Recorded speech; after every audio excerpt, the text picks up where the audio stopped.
Alright, today we're winterizing the skis, and it's one of the saddest days of the year because we're putting them away for the winter.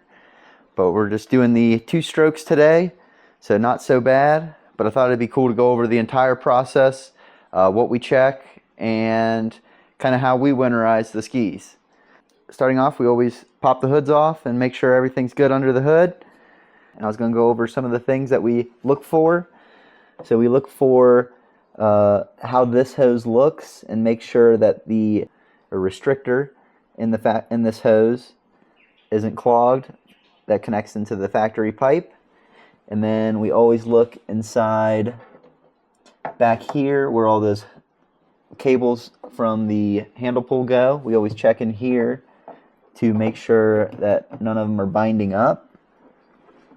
So if you got smaller hands, it's a little bit easier. But we always check those if they're loose. And then we also get an inspection mirror and kind of look behind there, make sure nothing's wearing out, because we did have my steering cable get worn out from rubbing on the water box. So we did have a fix for that. We actually put another hose over top of it to give extra protection. But we haven't had any issues since. I think it was just one of those things that was in the wrong spot at that time and caused premature wear. Look around at all the hoses to make sure that there's no wear, especially going back into the back here where, let's see if I can put that down, especially coming into the back here, these hoses, it's really tight, kind of near this back left engine mount. It seems like that's a good wear area, so we always check that, make sure that's all good. And we always check out the exhaust coupler for the factory pipe, because that's a real common issue on some of the older skis, is that these couplers will get too hot and want to crack. But we haven't had any issues with ours, and we've had them on there on this ski for a really long time. So I think that's kind of been alleviated with the newer skis. And then also, yeah, the spark plug wires, making sure those aren't getting worn out. And also your bilge pumps. If you have a bilge pump, make sure it's not loose. So ours are solid, make sure they still work. So you can hear it there. And then we also check our primer lines. The primer lines do have a tendency to harden and crack. We've had to replace one of mine once already, but our primer ball is still working good. Everything else with the lines, they all feel good. We do check the fuel filter, but we have replaced mine, and you definitely don't need to replace these. You can actually blow liquid backwards to kind of clean them out, unless it's looking really rough.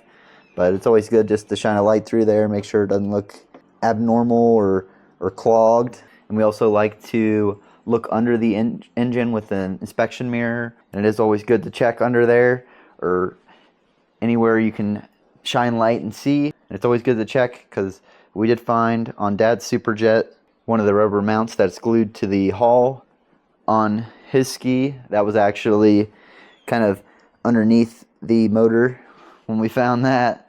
So that was kind of interesting. Didn't really expect that. And while we're checking all the stuff on the engine bay, everything looks good. Another thing we like to do is, at least once a year, check inside the pump. So we'll come in from the back side and visually inspect it. Everything looks good in there. And mostly looking for fishing string or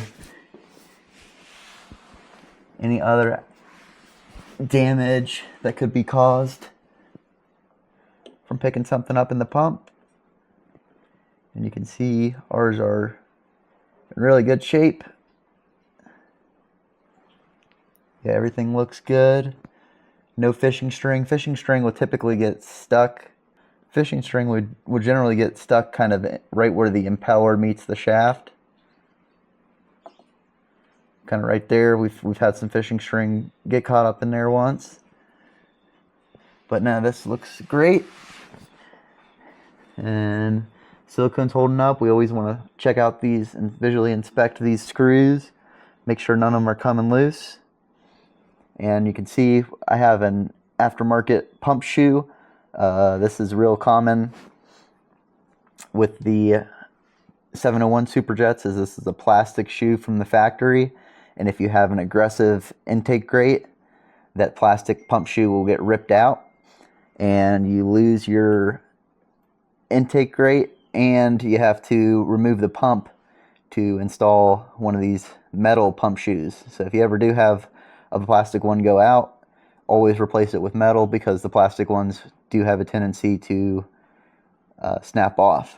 So the metal ones are way better and allows you to use more aggressive intake grates, even though this one isn't that aggressive.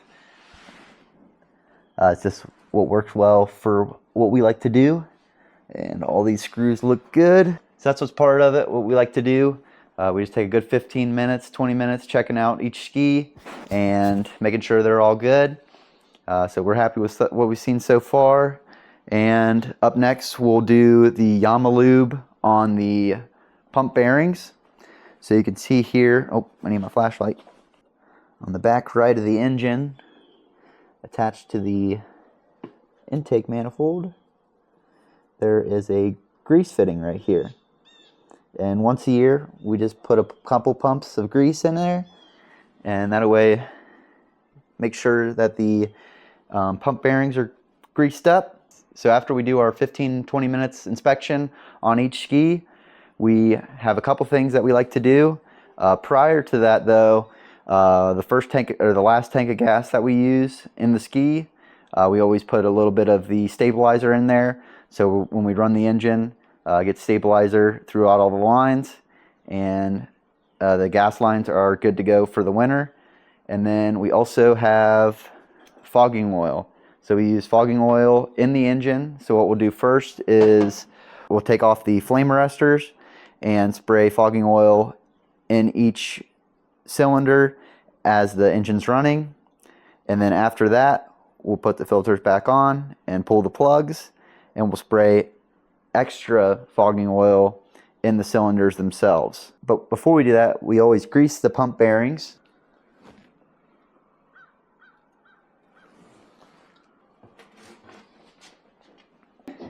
Yeah, Dad'll be making a comeback after his new hip. Yeah. He's getting a new hip a couple weeks. Preparation for our 2025 riding season. Back and better than ever. Now we're pulling off the flame arresters to fog the engine. And we'll first start the engine, and then we'll spray fogging oil in each cylinder, and then we'll put the flame arresters back on and pull the spark plugs and fog in the cylinders themselves. So the entire engine's coated with the fogging oil.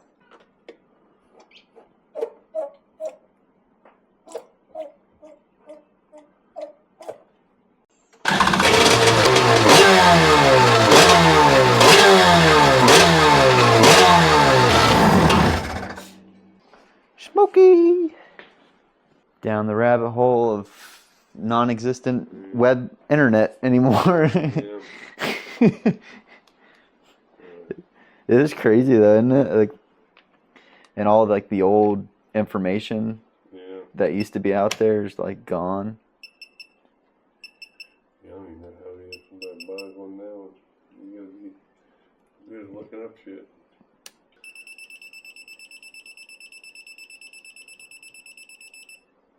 Yeah, so we make sure that we can get all the gas out. We just got a Harbor Freight siphon, and we actually cable tie the hose that goes into the gas tank to a long screwdriver, and that way when we're siphoning the gas, we can make sure we get nearly all of the gas out, because the hose will be at the very, very bottom. I think we're good. Okay. Just lay this.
winterized.